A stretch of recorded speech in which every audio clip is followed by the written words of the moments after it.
करन मीनारे पाकिस्तान जलसा ते असी 24 घंटे दे नोटिस ते असी भी करांगे। पीएलपी के अमीर हाफिज साद रिजवी साहब का एक बयान सोशल मीडिया के ऊपर बड़ा वायरल हो रहा है और उसके वायरल होने की वजह यह है कि नवाज शरीफ ने मीनार पाकिस्तान पर एक बड़ा जलसा किया है और इन्हीं पीडीएम की जमातों को हाफिज साद रिजवी साहब ने एक बड़ा चैलेंज किया था और कहा था कि आप भी मीनार पाकिस्तान जलसा करें।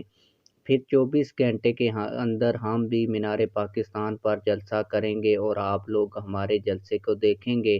इसका छोटा सा वीडियो क्लिप वीडियो के शुरू में मैंने आप लोगों को दिखाया है। हाफिज साद रिजवी साहब की वीडियो का पूरा वीडियो क्लिप आप लोगों को दिखाने लगा हूं, लेकिन इससे पहले आप लोगों से गुजारिश है, अगर आपने अभी तक इस वीडियो को लाइक नहीं किया तो वीडियो को लाइक कर दें और चैनल को भी सब्सक्राइब कर दें। आइए पूरी वीडियो देखते हैं।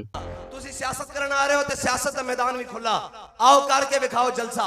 असी इन्हां नूं चैलेंज देने आ, खाली ए नहीं, ए 13 जमातां पीडीएम वालियां भी रल जान ते जेड़ा अंदर भाया होया ने ना ओनू भी बाहर ले आन ते ए भी करन मीनारे पाकिस्तान जलसा ते असी 24 घंटे दे नोटिस ते असी भी करांगे ते लग पता जाएगा कि पाकिस्तान लिबरलिज्म और जनाब इमरान बल्ले तीर नून शेर की तरफ नहीं जा रहा, पाकिस्तान मोहम्मद अरबी के दीन की तरफ।